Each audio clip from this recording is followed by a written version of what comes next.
G'day guys, I've got Tony with me today and I'm Lawrence from Brintech.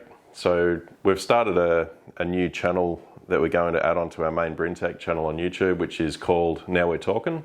It's revolved around big engines, things with high torque, hence Now We're Torquin.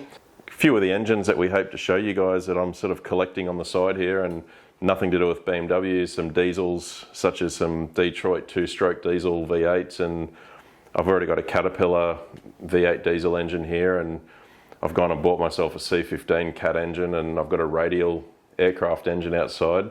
But this one that you guys probably have already seen pop up here and there on our social is the Rolls-Royce V12 engine. We'll go in to talk about details of this thing shortly, but so this is sort of dedicated for engine stuff, big engine stuff. And we thought we'd start with the V12, and today we're going to rip in and start pulling this thing apart, and as we're doing it we'll talk about it and tell you how I came across it, what its history is, and Tony can talk about some of the history of the engines in general and what he knows. We're both, as you know, engine enthusiasts, so we've got our other little series we do called Engine Autopsy, where we pull things apart, find out why they broke. We'll do one where we're putting engines together, and yeah, this one's dedicated to big engines. So hope you enjoy the video today, guys, and you know, share it around. I'm sure other people who like mechanical stuff and car stuff will appreciate what we're going to show you with this. It's a tank. Oh yeah? It's a tank, there's a rock. Yeah, a shot.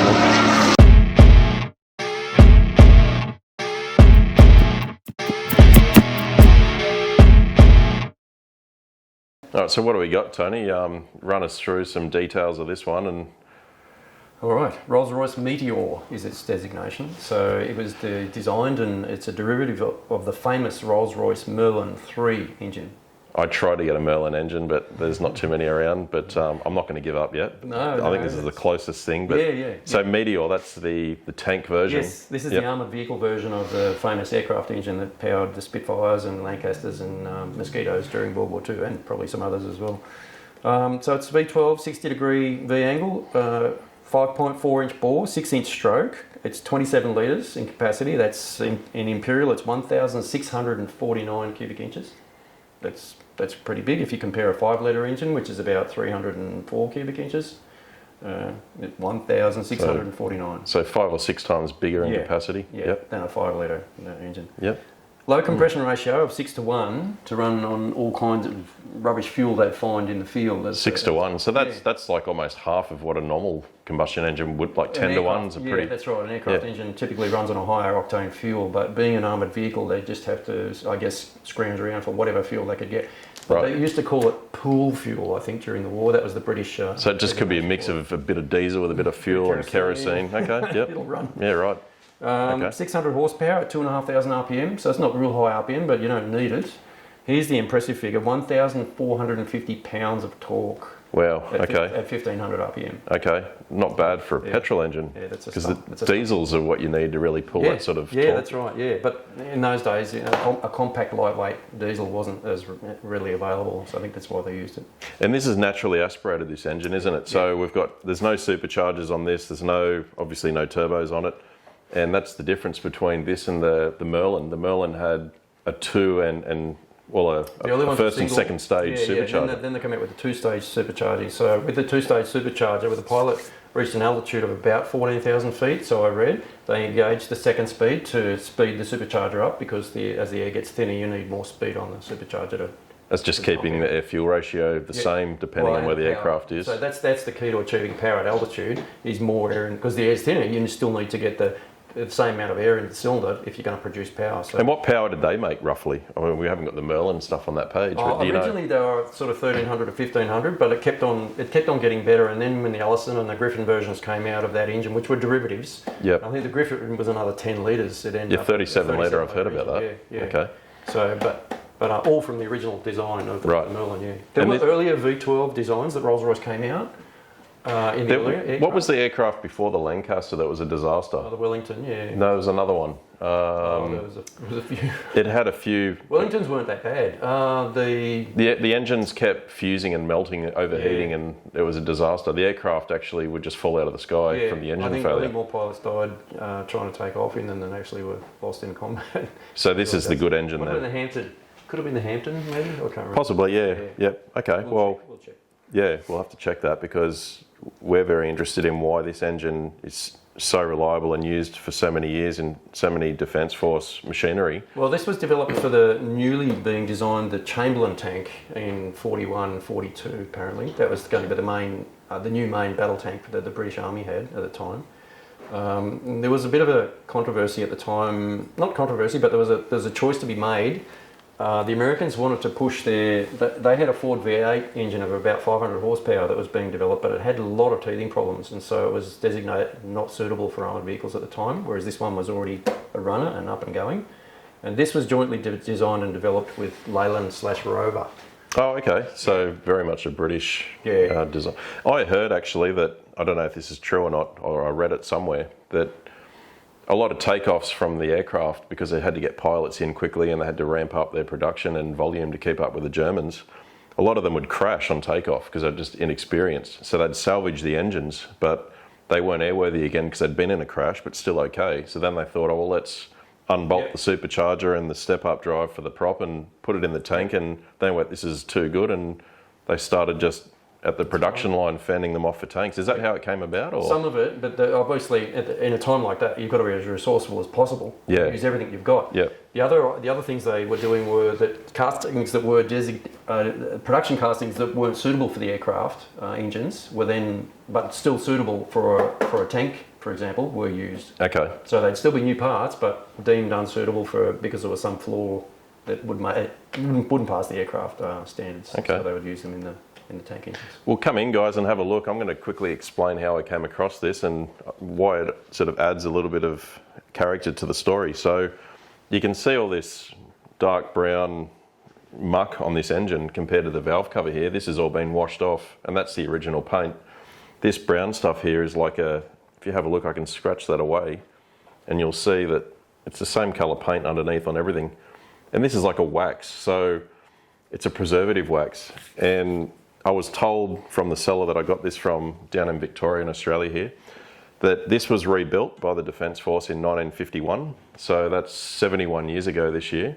So this has been sitting in a preserved wax as a fully reconditioned engine for 71 years, ready to run. And in theory, we should be able to just fire this thing up, in theory.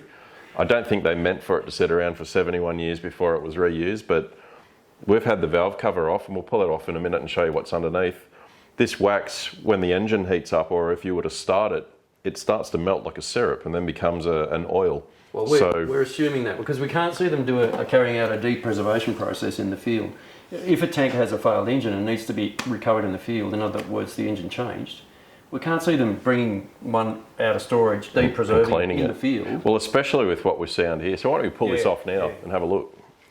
This stuff here is the same as what's on the outside, but it looks a lot shinier and cleaner because it hasn't been exposed to dust and debris. So therefore, we think there's no way that they would wash this off before running it. So it must just be a preservative that they, under heat, will turn into a runny liquid and become a lubricant. That's right. It'll homogenise with the oil and just run.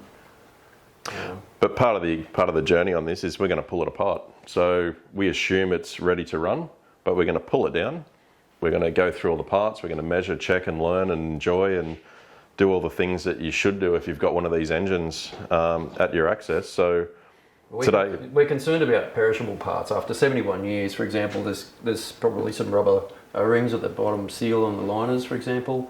Oh yeah, It's no good if they're cracked and we put water in it and we get filling the sump up with water or coolant, I should say. You could do some serious and damage. Obviously all this external, all these perishable rubber parts on the outside here, we've got to look at all that as well. Well, all this cloth, we might even find, if we were to pull this off, there might be an old newspaper that's dated from, there is some sort of newspaper here.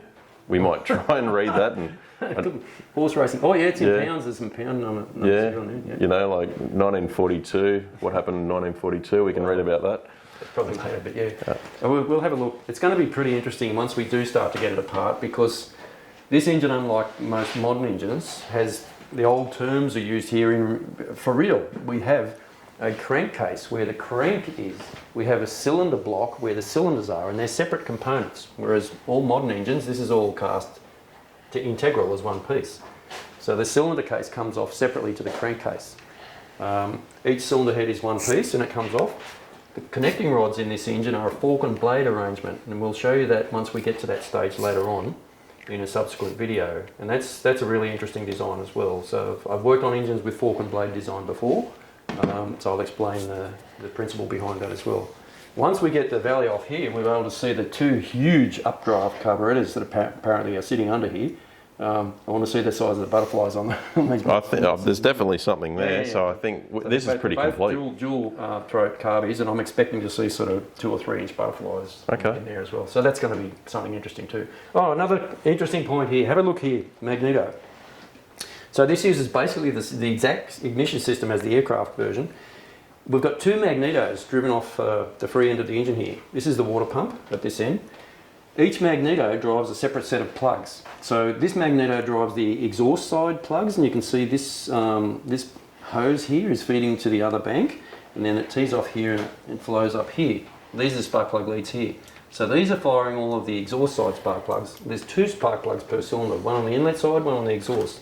The other magneto feeds the inlet spark plugs, and you can see this is the protective sleeving up here, and the other one's teeing off here and going to the other bank there, and that's feeding the inlet spark plugs. So 2 plugs per cylinder, and they don't fire simultaneously. There is a staggering, there's an offset of the firing. So we're going to learn about that and find out, all about the reasoning for that. I'm assuming that most aircraft needing redundancy, being based on an aircraft engine, you need some redundancy there. So if you've got one plug fouling, at least you've got another one firing, so that cylinder's still firing. That could be the reason why. But we'll do some more research and check that out as well later on. When Lawrence bought the engine, it came on this rotator, which is great. We'll be able to rotate it around and work on it easily once we start to strip it down further. We don't have an effective rotating mechanism on it yet. Someone has started to do a bit of design work here. What we're going to do is buy and install a worm drive mechanism here, so that we can just wind it over slowly with a worm drive. And the other benefit of that is it's much safer. It doesn't matter what orientation the engine's in, it won't self-rotate and do some damage or hurt someone. So you'll see that fitted later on as well. We'll fit it on the rotator here as well to make that safe. This preservative, I've used it before in my past days that I've used. It's more or less a solid at room temperature. You've actually got to heat it to get it to run or spray. And the product that I used before was called Tectal, and it was something made by Valvoline. It could be Tectal or an equivalent product, but that's what I used to use. Normally automotive engines are addressed out from the free end, but I know that industrial engines you address from the drive end, and you typically use an A bank or A side and a B side or a B bank, and then the numbers are numbered consecutively from that drive end. So if you look down inside here, you'll see, and there's a drive, and also at this end as well. Now in an armoured vehicle, I would assume that one end's driving to the transmission, and the other end's probably driving a hydraulic pump for the hydraulic requirement on board. I don't know whether the turret operation was electric or hydraulic back in these particular vehicles, not sure. I've got a starter motor in the box over here, and when I look at the drive nose of this, it looks like it matches that end down there. So that's probably where the starter motor. So this must be the transmission or the genset drive or whatever, however it was powered. Were these powered mechanically or were they powering an electric motor? Mechanical. Mechanical. Okay. Drive, yeah. So we'll call this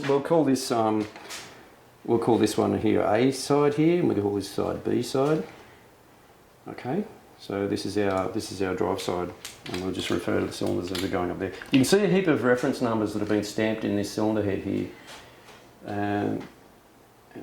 We don't know the background. We didn't get the logbook, unfortunately, with the engine, which would have shown apparently the maintenance history of the engine, and that would have been really interesting to see. But doesn't matter. We think we've got just about a complete engine. And if we haven't, or we need some parts, I'm pretty sure we'll be able to find someone somewhere that can help out. Hopefully. There was a lot of these produced apparently. They produced this engine in Britain up until 1964.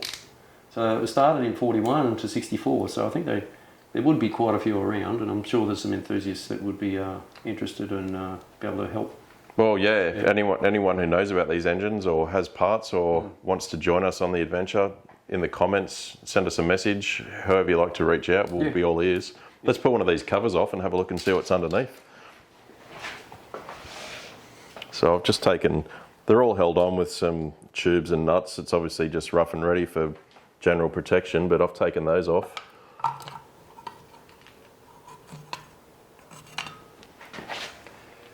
And yeah, it's just it looks like it's an exhaust port with 2 chambers. It's just full of that same wax. Well, it's a 4-valve cylinder head, so it's pretty much like our modern twin cam valve per cylinder sort of engines. You can see that from the rocker gear. Yeah, right. So here's our 2 exhaust valves. Mm-hmm. So it's a 4-valve per cylinder, overhead cam. Yeah, single cam hitting on the rocker, which is opening the valves via the rocker arm. Here's an interesting design feature. You don't see it these days much, but the camshaft's driven on a bevel drive gear. So if you move down there, you'll just see that how the bevel gear is driving the camshaft gear through this angle. So you're changing the direction of drive from vertical up in that direction to this direction to rotate the camshaft. So instead of running a chain around a sprocket in a modern engine or a timing belt, it's actually got a mechanical shaft with a bevel gear here. So there must be something at the other end running off a primary gear off the crank, I'm assuming. It runs both these shafts. Yeah, that'll be good to see that too when we get there. Okay.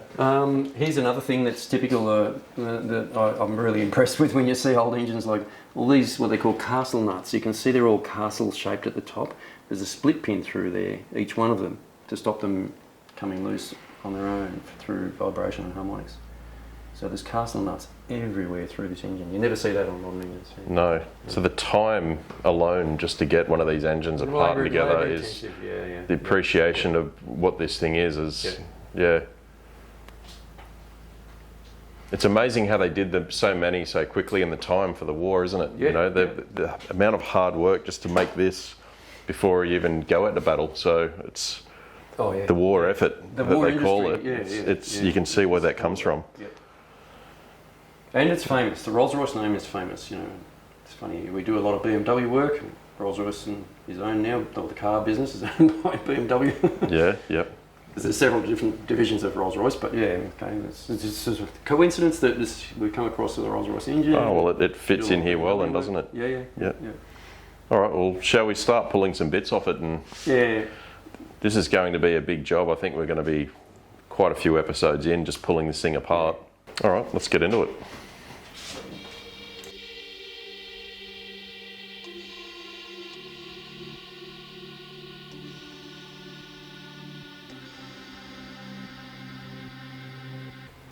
So I've peeled off a bit of that newspaper that we happened to find, and it's got 1975 at the top there, which is interesting. So, you know, maybe this thing has been moved around and had a few different goes of having covers put on the intakes.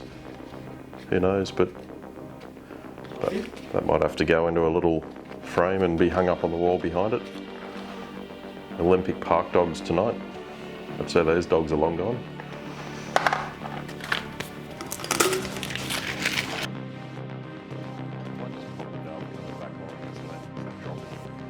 So Lawrence is going to strip some bits off here. We're just trying to keep it a little bit tidy and clean. I'll just slip this rocker cover back on. Just notice the wear of the paint on the top of the cover here. You can see it down to the aluminium and the paint's come off. I would say that it's been used as a tread plate basically. So it's been walked on and the paint's come off with boot wear actually, because I can imagine being in the vehicle in the tank with the engine hatch open, and they would be working in here and actually standing on the cover. Okay, so straddling the engine, just walking across it. Walking around, because there would have been a lot of ancillary pipe work and stuff to do in here to connect and work on electrical things. And that's what's taken the paint off. And I think that bit of newspaper, Lawrence, 75. Yep. So what do you when think? things are put into storage and are preserved, then they're re-inspected from time to time to check the state of preservation. Okay, yep, just So they probably would have taken that apart there and just checked for, say, moisture or anything in there, and then resealed it, you know, with a bit of newspaper. that makes sense, because 1975 is way past That's right. reconditioning this for any reason, isn't it? Except for what we're doing today, which is rat rotting or hot rodding or stupid things like, you know, a few people, don't you actually, or one person in particular who's got these running. Well, I did meet someone recently at a race meeting, and he apparently has got a lot of Merlin maintenance manuals and overhaul manuals. He was an ex-RAAF mechanic. He did his apprenticeship in the Air Force, I think in the late 50s. And so we might get in contact with him and See if you come over and yeah, bring some. We might see him in the next video or something like that. Yep. And what about as far as people in the world with these running in some sort of car? Oh, well, There's one person in particular that's got a good example. There's a brilliant car enthusiast in California who's got quite a collection. And he's got a Meteor in a pre-war Bentley, I believe. Yeah, I think so. He's also got a Merlin in a pre-war Rolls-Royce, I think. I might have that wrong, but I'm pretty sure that's what it is. So that's a pretty impressive sort of a garage. When you're a Rolls-Royce Merlin enthusiast, as he is, Yep. that's an impressive garage sort of a collection to have one of each. Oh, well, I don't think I'll ever get there, but, you know, it's certainly a bit of inspiration to make this thing go in something one day. Oh, it was impressive to see it in the vehicle and thinking it fits in the frame. It's a scale vehicle, isn't it? Like the engine's scale to the chassis and what he did. Well, they're a big car. They're a full-frame car. Yeah. You know, they're quite a big vehicle, and then to see it actually how they've engineered it to get it in there, and it still fits in there. And once all the covers are on, you wouldn't know what's in there really. Yeah, one of these monsters in there. Well, something to aspire to, I think. Yeah.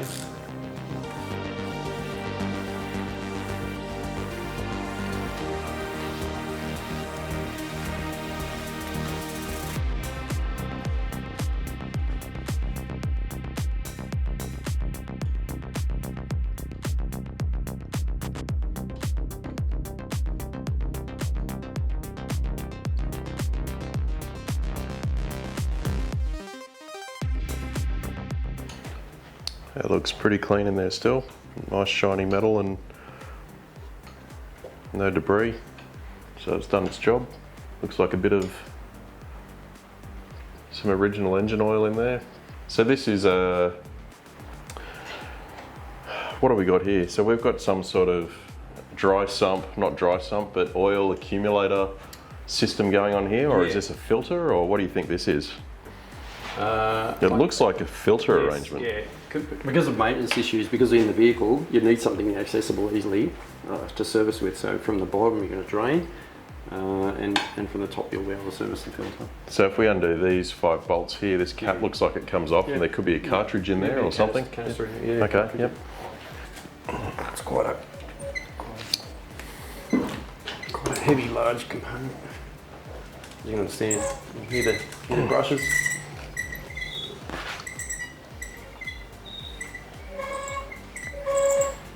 Inside. Anyway, it would have gone away. After it was run a bit. Oh, that's heavy. Sounds tip top. What do you think that weighs, Tony? 20? 20? 20, 30, maybe. 20 or 30.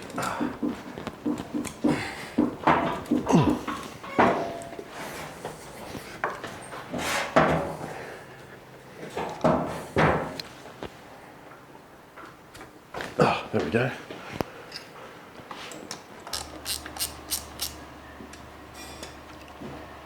If you guys go over and have a look on the wall there of that car on that calendar, please, Mr. Camera Person.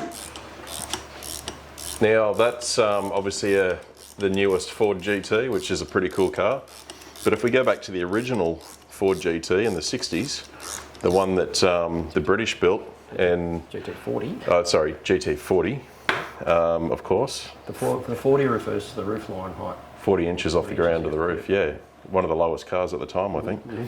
So, old Ken Miles from Britain, who was known for being able to finish a race and get a car home, was apparently a tank driver in World War II and landed on the beaches of Normandy on D-Day and drove the tank that he arrived on the beachfront in and drove it all the way to Germany. So definitely known for finishing a race. I think. We think. That's the story. Yeah. That's the story. Never let the truth get in the way of a good story. We'll confirm or deny it in the future. Look, let's look it up, guys. It could be true, but it's a pretty good story. Drove one of these engines in a tank from Normandy beaches to Berlin, and then came home and won Le Mans in one of those on the wall. Not that one, but yeah, pretty cool. So I'm about to crack open this oil filter housing. Should we have a look inside it? Yeah. Might need some help with it. I just have to go backwards a little bit to get to this bottom. Oh, okay. Or maybe I can stand it up. Can we stand it up on the end there? And It would have been better to leave it clamped and then take it. I couldn't get to that. Oh, okay. That bolt's in the way of the valve cover. I'll stand it. Is that one still tight? It should just lift up. Yep. Just a bit of wax holding it down.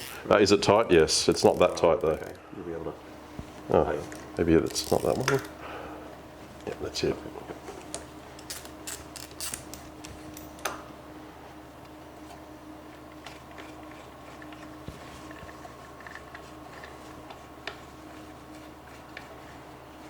Oops. It's a double coil split. Oh, there's two. Spring washer. Oh, double coil. Oh, wow. Yeah. Okay. It's not something I've ever seen before. Yeah. It's two coils, split spring washer. I'm losing it. Well, don't lose it. It'll put a hole in the floor, that, if you drop it. Looks like a bomb. Is it? Should we open it?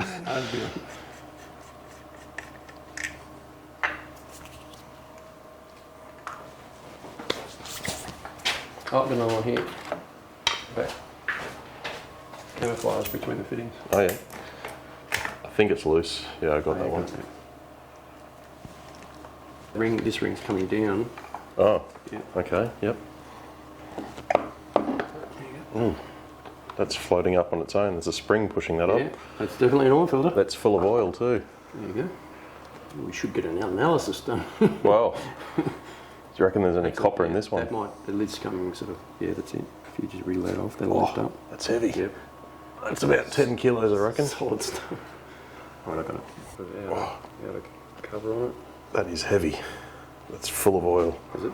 Yeah. Do you want to put it in a container? Oh, there's a spring attached to it. Big spring on the bottom. Yeah. Let's just leave it in there and we'll set it upright, and that'll obviously need a little clean later. Yeah. But that's pretty good. That's just, it feels good. Yeah. Bit of fuel in it. Oh, that's an old oil smell to me. That's okay. how it was when I was younger. It smelled like that. Maybe it ran on this stuff like you were saying earlier.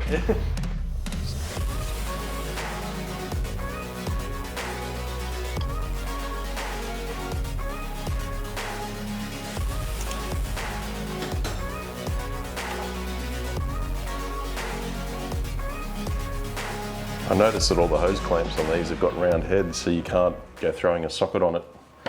Yeah. You know, It must have been an innovation that came later. Yeah. So this has a cap on the end of it, and it's another seated fitting. Do you think this is an extension of where they would run? Something must have gone off here because it's not terminated.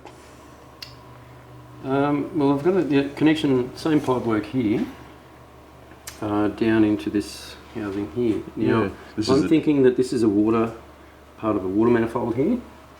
And this is the water outlet to the radiator. So it's possibly an air bleed. Okay. I'll leave that on there for the moment, and we'll follow that. Because it's water coming out of the cylinder head, and it's high up on that housing. That's the highest point, really, isn't it, of the whole system? So it could have been an air bleed. Okay. Maybe, yeah. So yeah, these are both our air intakes here, and that's the water outlet to the radiator. And we've got water coming back in from the radiator into the pump here. And then it's flowing into the centre of the impeller, and then it flings it out. That's a centrifugal pump, and then it's being fed out here and here, and then down this pipe work along the outside of the crankcase, and then into the cylinder case here. You can see there's a connection there, and there, and there. So there's the three entry ports there on this side where the coolant's flowing into the cylinder case, and then from the cylinder case up around the cylinders into the cylinder head, and then flowing back out through that manifold where that air bleed line is, finding its way forward and coming out there. And there's another connection at the front. That's probably the thermostat. We'll try and see if we can get some schematic drawings of the circuit. Some engines you can get that with, where they show, for example, this is the coolant circuit, and it gives you a cutaway of the engine, and it'll be coloured where the coolant flows. Same with the oil circuit, same with the fuel, that sort of thing. We'll see what we can find. Well, if it's not in a Meteor, a Merlin's going to be probably close enough because it's based on the same design. We'll have a look at that and see what we can find. Yeah, so please, anyone that's got tech drawings or anything that could help, we'll be more than happy to receive it. So send them through. Actually, I watched some videos on that vintage V12. Is that what it's called? Vintage V12 in America. And is his name Jose? Yeah. Yeah. So this bloke, little ponytail. He's the customer. He's a pilot of some sort. Customer. He goes in, and without exaggerating, and you guys should look it up yourself. There's a few videos on YouTube called Vintage V12. There would have been at least 80 blocks sitting up on the racking. There was dozens of engines together, dozens being pulled apart. I don't know how. It's V12 heaven there. Yeah, it's just this little shed in the middle of the desert. No security. Everyone knows it's there. It just seems to be, it just doesn't make sense. But geez, what a goldmine of a place. Oh, yeah. I have a thing personally about V12 engines that they're a big favourite of mine. Just because of the way they run. They just run so smoothly. It's just like a sewing machine the way they run. Because I spent a lot of time working on V12s and V16s in the old days, in my marine days at MTU. So, well, there's a couple of V16 MTU engines on greys at the moment. Those ones I was telling you about. Yeah. They're a newer generation. I worked on the older generations that were part of the Maybach heritage, because MTU was originally the Maybach engine factory, or the Maybach Motorenbau. So this was a family business. This is a late 1800s, early 1900s original. Well, the father, Wilhelm Maybach, the founder of the company, he goes back into the 1800s as far as his development goes and engineering work. And then his son Carl took over. And so it was a multi-generational success story as far as German engine technology goes. So. And funny enough, all of the main battle tanks on the other side of the firing line were usually powered with Maybach engines. Okay. So, yeah. Interesting. Yeah.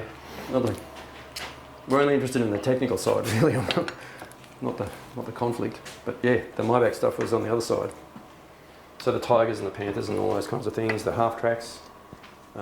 Here's an interesting story, Lawrence. I got a really interesting. Can you hear me? I'll tell you a story. I'm a little bit into historic racing, as you know. Yep. And so during the Second World War, the Australian Imperial Force were sent to North Africa to help the British fight the Italians and the Germans once they reinforced the Italians. And through the battles in North Africa, the Australians managed to capture some of the German hardware. And they sent some of it back to Australia for a technical analysis to determine whether it could be useful or, technically beneficial if we adopt some of the technologies that they discovered. And I assume it was 3 of those half-track German vehicles. So you've got a Caterpillar type track on the rear of the vehicle and normal road tyres on the front. Yep. They were powered with a Maybach engine. It was the HL42, which was an inline 4.2 litre 6-cylinder petrol engine, single overhead cam, aluminium cylinder head. Pretty advanced for its time, really. Yeah. And a good, reliable, sturdy engine. The analysis was done, and they said, yeah, this is good. I don't know the whole story, I'm just sort of assuming. And they were put away for storage. Nothing was really done about it at the time. After the war, somehow, some of it, you might know the name Phil Irving, or you could research it. He was an Australian engineer heavily involved in motorsport. Pulled these engines out that were in storage. I think he was working for Repco at the time, because Repco was in quite a lot of cooperation with Brabham, the Brabham team at the time, developing engines. But this was well before that, I think. This was in the early 50s. So late 40s, early 50s. And Irving had a look at these engines apparently, and probably some of his associates, and they said these engines look really good. Let's build some chassis and build some race cars. So they built 3 race cars with the 3 engines they had. Right. Now 2 of those cars still survive today. I think the other one was lost in an accident. And so they're the Maybach Specials. And they have the original company logo on the front of the grille of the race car. So it's 2 M's. There's a wide M, and sitting over that's a tall M. So it's the 2 M's. Yep. And you might have seen the Maybach. I've seen that Mercedes, logo. the logo. You'll see it on the current, modern day Mercedes cars, which is the top of the line, uber level of an S class, if you know what I mean. So you can get that. Well, there's a heritage there with Mercedes-Benz as well, but that's another story. Okay. Anyway, so. The MM stands for, in the German terminology, is Maybach, which is the family name, and Motorenbau. So motor, Bau, it's 2 words. Germans can join lots of words together, and that's allowed in their language. Okay. So it means the engine factory, if you like, or engine building. Bau is to assemble or build. Okay. And motor is motor. So in English, we're a little bit more detailed in our language. We're pretty lucky in English. We have a very detailed vocabulary. We can describe things in detail better than any other language apparently. Almost twice as much detail as the Germans, and everybody thinks German language is a very technical language. But we can do a little bit better as far as description goes. So we have multiple words for the same meaning. Well, we have a word for motor, context. and we have a word for engine. We discriminate. There is a difference. Yes. Most people don't discriminate. They I discriminate the two. Yeah. Motor, electric, engine is well, combustion engine. That's what I do in anyway. English is something that's driven by non-combustible fuel. So Right. Hydraulic, pneumatic, electric. Yep. An engine is something that's powered by combustible fuel. Yep. But it's not limited to internal combustion. It can be external combustion as well. So therefore, a steam engine is an engine. An engine. Yeah. It's external combustion, but it's still an engine. But that's where the name Motorenbau, because motor in German means both types. They don't have a word for engine. They just have the word motor. So 2 of those cars still survive today. And one was owned and restored by John Shepherd, who was the Holden dealer team manager during the late 70s, during those A9X eras, once they'd sort of hit that late era during that point. And the other is owned by Bob Harbour. And those cars turn up occasionally at the historic race meetings, particularly at Phillip Island, and it's fantastic to see them there. And that's an Australian innovation design. Now that car one of those cars won the I could be wrong, 1953 New Zealand Grand Prix in the hands of Stan Jones, Alan Jones's father. Oh, okay. Yeah. Yep. There's a little bit of trivia. Right. There's some trivia. Well, I just found an interesting little part of this engine, which is probably the most exciting part. Is this the throttle linkage? Yes, it's the go lever. Right. That's the go lever. So there would have been a mechanical link So we'll be to the driver from there. Looking forward to the day that we can do a bit of that. See what happens. Make some noise. Yeah. Yeah. So with the incentive with this series that we're doing, Now We're Torquin, is all these engines, we're going to run them on stands or get them to a running state and at least run them on an engine stand so we can hear them and experience them. And then if time allows, which is always a hard thing, but it'd be nice to put it in some sort of chassis and make it go. Yeah, use it as motive power for something would be really good to see, but as you said, historically they're significant and they're interesting, so that's why we're fiddling with them, because we're engine enthusiasts and we always like to learn about new things. Yeah, absolutely. And old things. Well, yeah, this is very old, but I think it's still a modern engine when you look at the specs. Well, advanced for its time, that's for sure, yeah. Yeah.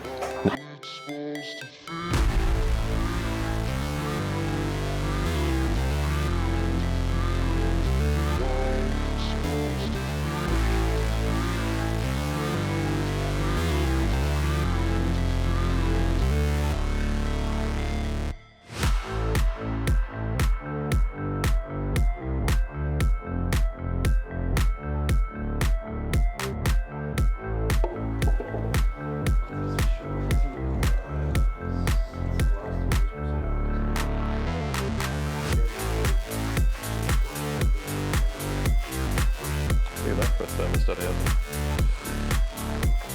Or thermostat, I should say. That's the outlet, and that's a big thermostat. So that would be the same as what you would see in a normal car, but just a lot bigger. It's actually got a coil through there,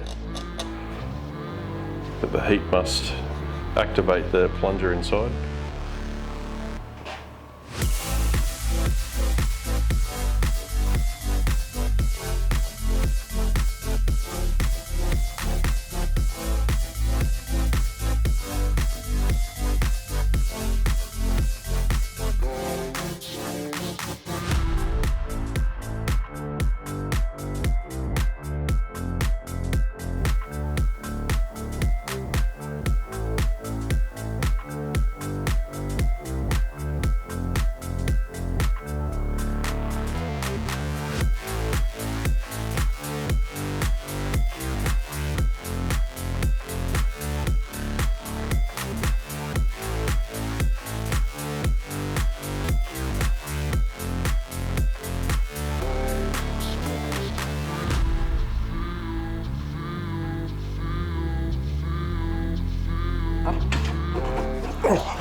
Jesus, that's it.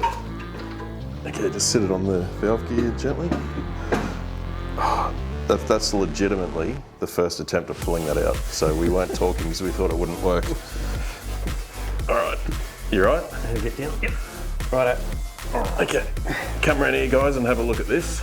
We'll just sit it down, maybe turn it onto its side this way. Yep. That's another spark plug Washer. Yeah. washer. So this is the intake, I guess, the intake manifold system, and that's got the carburetors at the end.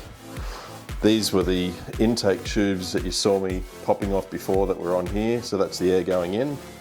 And then, Tony, what happens after that? Yeah, these butterflies are basically the air restrictors into the carburetor, so the carburetors must be just, you know, there's no, let's just have a look, yeah. So that's the throttle linkage there. That could be a choke linkage up the top there for a choke, I'm not sure, or an accelerator pump set up there as well. So we still have to work that out. So air's coming in into the manifold in the valley. This assembly fills up the valley pretty much completely, and then flows up through these dual throat carburetors here. You can get an idea of the size of the butterflies that we're going to see inside here when we get that apart. And then up into the inlet manifold, and then it's just distributed down here, this part of the manifold here, and then down into the cylinder head. So if we... British made. Zenith, there's Zenith carburetors, and that must be the designated model, 56 DC. And then, yeah, so it flows up into here. And then... So now's a good time to have a look in the valley of this engine. You can actually see the cylinder shapes, the 12 cylinders, that tight 60-degree V shape that Tony mentioned earlier. A couple of missing nuts down here that have probably been there for 70 years. That's good. Fair bit of debris. And then this is where the inlet mix is flowing down into this other sort of a shallow manifold here, which is bolted onto the cylinder head, and then it'll distribute into the ports, past the valves, into the cylinders. It's quite a narrow slot, isn't it, really, when you think about it? Very narrow. Cross-section is probably quite good, but yeah, all compact. Has to be compact, has to be purpose designed to maximise the space available. So this has been, swing around here and have a look, this has been probably, what, 3 hours of hand tooling all these nuts off one by one, and they've all been... It's the preservative that's made it... You know, open-end spinner, 1/8 of a turn at a time, and sticky, and it's been a very long process. So now we're sort of getting up to the exciting bit. I think we've... It's a tank. Oh yeah? It's a tank, there's a rock. Yeah, a bit of shrapnel. Now we'll actually be able to start undressing this thing quite quickly. So it may not be the next episode we do here on Now We're Talking, because we do want to try and cover off and introduce a number of those engines we mentioned at the beginning. So, you know, a couple of Cat diesel engines, the Detroit 2-stroke diesel engine. The Continental radial aircraft engine. Continental, yep. Interesting. Yep, that's a World War II trainer engine. Mm-hmm. So we're going to get that up on a stand and hopefully bring that in and start having a look at that. So we might sort of pick on a few of these engines and introduce them and do a little bit of this on each to try and get them all moving along and keep a bit of variety going. But when we do get to the next episode of this, this should fly apart quite quickly. You know, valve gear off, some heads off, start seeing some pistons. I want it to last. I want the experience to be, you know, something to memorize. Well, then we get to wash it all up, and then it'll all be laid out, and how exciting will that be? Oh yeah. Once it's all clean, you'll be able to see it. Beautiful. So you've just handed me a spark plug that you've pulled out of this thing. It's not a spark plug. I didn't think so. It looks like a spark plug, but it's not. No. So, I'll show you what is it? It's get a real spark plug, and so this is just a little plastic dummy spark plug that follows the same profile and thread, and it's actually full of little moisture beads. Little desiccant crystals, yeah. So part of the preservation process, not apart from this this heavy, tacky preservation grease that they've sprayed it all with, they've put these in the inside the valley on the inlet side of the engine, and it's a little cylinder full of crystal, and that's a desiccant, and there's like a little sintered bronze filter in here, and it's just plastic with a rubber gasket on it, and that screws into the spark plug hole. Now that's being the top of the cylinder, top of the combustion area, so any moisture that would form in there would tend to go to the top and then be absorbed. It'll actually draw it up and absorb it. It possibly changes colour. This crystal might change colour. It might have been like a more white colour when it was dry. And it's got a spring clip on it, so I'd say you take it apart, you can dry out the crystal, get the moisture out, put it back in, and then reinstall it. Okay. There's your desiccant, part of the preservation process, long-term storage. So we're very lucky with this engine. It has been preserved properly, and it's all looking really good. Everything's come apart, although tedious and time-consuming. Nothing's been seized or corroded or stubborn. It's all come apart quite well, hasn't it? Yeah, so far so good. Yeah. Yep. All right, well, there's one last look of it as it sits after today's effort. Hopefully we can come back to it pretty quickly, and you guys will get to see the whole experience with us on this one. And yeah, thanks Tony for pushing me to get this thing out on screen, because it's been sitting here for a little while, and we've been hinting and talking about it and showing it off, but now it's actually becoming real. So it's great to touch it. You know, it's part of history, and you know, the engine world, and everyone knows the name Rolls-Royce, and this is you know, strongly related, very closely related to the famous Merlin. So you know, this is the same design. So all right, there you have it, guys. So hopefully you're enjoying our new series, and keep tuned and stay subscribed to our Brintech channel and watch some engines come apart and go together, and yeah, we'll just keep it exciting and try and keep it regular. Take it easy. Thanks for watching.